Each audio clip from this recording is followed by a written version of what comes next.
ಅಸ್ಸಲಾಂ ಅಲೈಕುಂ ವರಹಮತುಲ್ಲಾಹಿ ವಬರಕಾತು. ಸ್ನೇಹಿತರೆ, ನಿಮ್ಮ ಜೀವನದಲ್ಲಿ ಎಂದಾದರೂ ಇಂತಹ ಪರಿಸ್ಥಿತಿ ಬಂದಿದೆ? ಕೈಯಲ್ಲಿ ನಯಾ ಪೈಸೆ ಹಣವಿಲ್ಲದೆ ಸುತ್ತಲೂ ನೂರಾರು ಜನರಿದ್ದರೂ ನಾವೊಬ್ಬರೇ ಒಂಟಿಯಾಗಿ ಅಸಹಾಯಕರಾಗಿ ತಲೆ ತಗ್ಗಿಸಿ ನಿಲ್ಲುವ ಆ ಒಂದು ಕ್ಷಣ ನೆನಪಿಸಿಕೊಳ್ಳಿ. ಆ ಸಮಯದಲ್ಲಿ ಇಡೀ ಜಗತ್ತೇ ನಮಗೆ ಕತ್ತಲೆಯಾಗಿ ಕಾಣಿಸುತ್ತದೆ ಅಲ್ವಾ? ನಮ್ಮ ಸುತ್ತಲೂ ಸಾವಿರಾರು ಜನರಿದ್ದರೂ ಯಾರೂ ನಮ್ಮವರಲ್ಲ ಅನಿಸಿಬಿಡುತ್ತದೆ. ಒಳಗೊಳಗೆ ಒಂದು ರೀತಿಯ ಭಯ, ಕಣ್ಣುಗಳಲ್ಲಿ ಅವಮಾನದ ನೀರು, ಯಾರಾದರೂ ನಮ್ಮನ್ನು ನೋಡಿ ಬಿಡುತ್ತಾರೋ ಅನ್ನುವ ಆತಂಕ, ಅಕ್ಷರಶಃ ಜೀವನವೇ ಹೋದ ಹಾಗೆ ಅನಿಸುತ್ತದೆ. ಆದರೆ ಸರಿಯಾಗಿ ಅದೇ ಕ್ಷಣದಲ್ಲಿ ಯಾರೆಂದೇ ತಿಳಿಯದ ಒಬ್ಬ ಅಪರಿಚಿತ ವ್ಯಕ್ತಿ ನಿಮಗಾಗಿ ತನ್ನ ಕೈಯನ್ನು ಚಾಚಿದರೆ, ನಿಮ್ಮ ಮುಖದ ಮೇಲಿನ ಆ ಸಣ್ಣ ಬೇಸರವನ್ನು ದೂರ ಮಾಡಲು ನಿಮ್ಮ ಇಡೀ ಕಷ್ಟವನ್ನೇ ತನ್ನ ಹೆಗಲ ಮೇಲೆ ಹೊತ್ತುಕೊಂಡರೆ, ಯಾವುದೇ ಪ್ರಚಾರವಿಲ್ಲದೆ, ಯಾವುದೇ ಫೋಟೋ ಅಥವಾ ವಿಡಿಯೋ ಹಾವಳಿ ಇಲ್ಲದೆ, ಕೊನೆಗೆ ನಿಮ್ಮಿಂದ ಒಂದು ಸಣ್ಣ ಧನ್ಯವಾದವನ್ನೂ ನಿರೀಕ್ಷಿಸದೆ ನಿಮ್ಮ ಕಷ್ಟವನ್ನು ಕ್ಷಣಾರ್ಧದಲ್ಲಿ ತೀರಿಸಿ ಆತ ಬಂದಷ್ಟೇ ಮೌನವಾಗಿ ಜನರ ಗುಂಪಿನಿಂದ ಮಾಯವಾಗಿ ಬಿಟ್ಟರೆ, ಆ ಕ್ಷಣದಲ್ಲಿ ಅವನನ್ನು ನೀವು ಏನೆಂದು ಕರೆಯುತ್ತೀರಿ?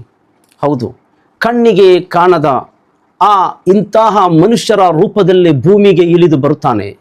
ಇವತ್ತು ಸೋಷಿಯಲ್ ಮೀಡಿಯಾದಲ್ಲಿ ಕೋಟ್ಯಾಂತರ ಜನರ ಕಣ್ಣಾಳಿಗಳನ್ನು ಒದ್ದೆಯಾಗಿಸಿ ಕಲ್ಲಿನಂತಿರುವ ಕಠೋರ ಮನಸ್ಸುಗಳನ್ನು ಕರಗಿಸುವ ಆ ಒಂದು ದೃಶ್ಯವಿದೆಯಲ್ಲ, ಅದು ನಮಗೆ ಮನುಷ್ಯತ್ವದ ನಿಜವಾದ ಮತ್ತು ಅತ್ಯಂತ ಆಳವಾದ ಅರ್ಥವನ್ನು ಕಲಿಸಿಕೊಡುತ್ತದೆ. ಇದು ಕೇವಲ ಒಂದು ವೈರಲ್ ವಿಡಿಯೋ ಅಲ್ಲವೇ ಅಲ್ಲ, ಇದು ಇಡೀ ಮಾನವ ಕುಲಕ್ಕೆ ಕಣ್ಣು ತೆರೆಸುವ ಒಂದು ಜೀವಂತ ಪಾಠವಾಗಿದೆ. ಆ ವಿಡಿಯೋದಲ್ಲಿ ಆ ಒಂದು ಆಸ್ಪತ್ರೆಯ ಬಿಲ್ಲಿಂಗ್ ಕೌಂಟರ್ನಲ್ಲಿ ಖರೀದಿಸಿದ ಅಗತ್ಯ ಔಷಧಿಗಳಿಗೆ ಹಣವನ್ನು ಪಾವತಿಸಲಾಗದೆ ಅಸಹಾಯಕತೆಯಿಂದ ಕಂಗಳಾಗಿ ನಿಂತಿರುವ ಆ ಅಪರಿಚಿತ ಕರಳುಗಳ ನೋವನ್ನು ಕಂಡು ಅಲ್ಲಿಗೆ ಅಲ್ಲಾಹನ ದೂತನಂತೆ ಧಾವಿಸಿ ಬರುವ ಯಾಕೂಬ್ ಎಂಬ ಆ ಯುವಕ ತನ್ನ ಜೇಬಿನಿಂದ ಹಣವನ್ನು ತೆಗೆದು ಅವರ ಬಿಲ್ ಪಾವತಿಸುವ ಆ ಒಂದು ದೃಶ್ಯವಿದೆಯಲ್ಲ, ಅದು ಮನುಷ್ಯತ್ವದ ಅತ್ಯುನ್ನತ ಶಿಖರವಾಗಿದೆ. ಅಲ್ಲಿ ಆತ ಯಾವುದೇ ಧರ್ಮ ಜಾತಿ ನೋಡದೆ ಕೇವಲ ಎದುರಿಗಿರುವ ಮನುಷ್ಯನ ಅಸಹಾಯಕತೆಯನ್ನು ಮಾತ್ರ ಕಂಡು ಮಿಡಿಯುತ್ತಾನೆ.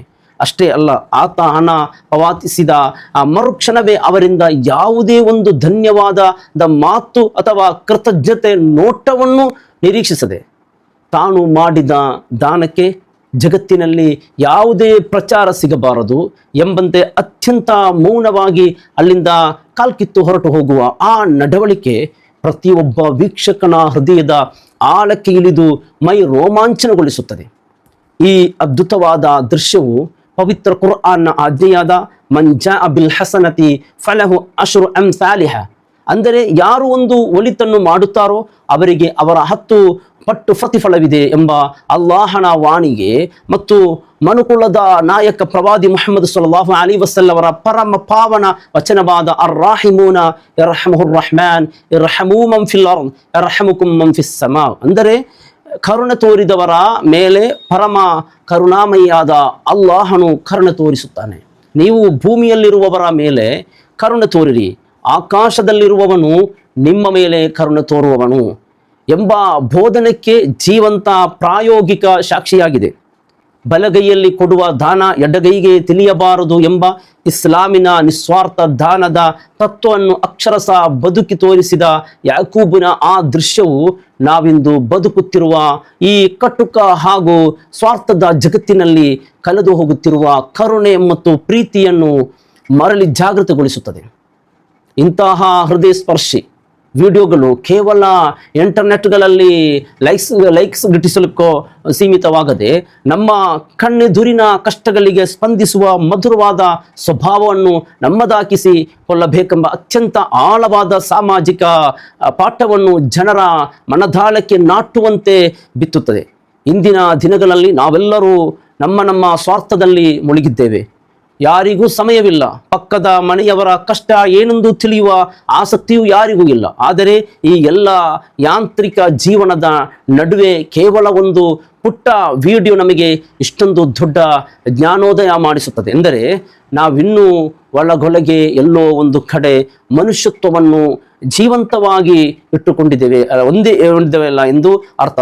ಆ ಬಿಲ್ಲಿಂಗ್ ಕೌಂಟರ್ನಲ್ಲಿ ಆತ ಮಾಡಿದ ಸಹಾಯ ಕೇವಲ ಕೆಲವು ರೂಪಾಯಿಗಳಾಗಿರಬಹುದು, ಆದರೆ ಆ ಸಮಯದಲ್ಲಿ ಕಂಗಳಾಗಿದ್ದ ಆ ಜೀವಕ್ಕೆ ಸಿಕ್ಕ ನಿಟ್ಟುಸಿರು ಮತ್ತು ನೆಮ್ಮದಿ ಇದೆಯಲ್ಲ, ಅದಕ್ಕೆ ಜಗತ್ತಿನ ಯಾವುದೇ ಕೋಟಿ ಕೋಟಿ ಹಣವು ಸರಿಸಾಟಿಯಾಗಲಾರದು.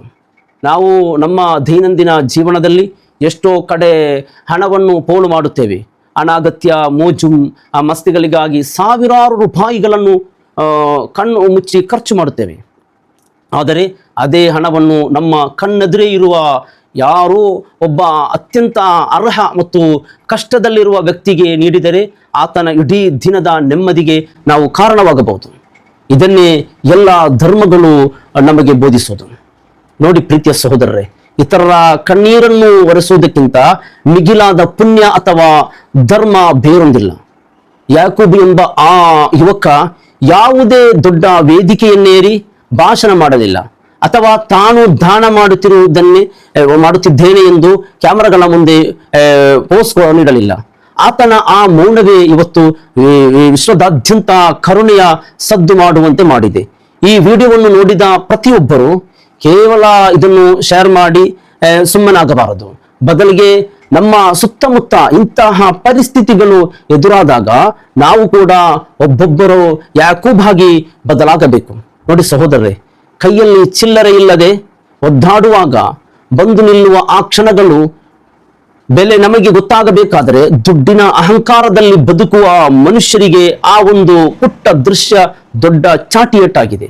ಯಾರಿಗೆ ಗೊತ್ತು, ನಾಳೆ ದಿನ ನಮ್ಮದೇ ಪರಿಸ್ಥಿತಿ ಹೀಗಾಗಬಹುದು, ಅಂದು ನಮಗೂ ಇಂತಹ ಒಬ್ಬ ಯಾಕೂಬ್ ಸಿಗಲಿ ಎಂದು ಆರಿಸುವ ನಾವು ಇಂದು ಇತರರಿಗೆ ಆಸರೆಯಾಗಲು ಯಾಕೆ ಯೋಚಿಸಬೇಕು?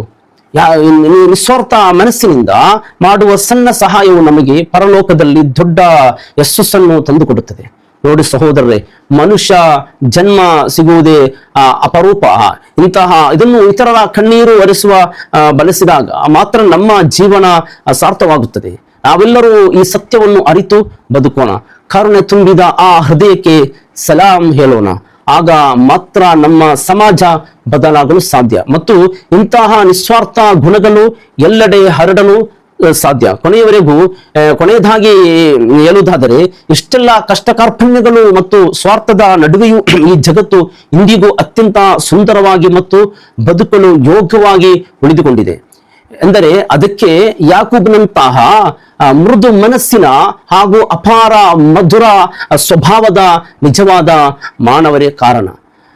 ಈ ಸತ್ಕರ್ಮಗಳನ್ನು ಯಾಕೂಬಿನಿಂದ ಅಲ್ಲಾಹು ಸ್ವೀಕರಿಸಲಿ. ಅಸ್ಸಲಾಮು ಅಲೈಕುಂ ವರಹಮತುಲ್ಲಾಹಿ ವಬರಕಾತು.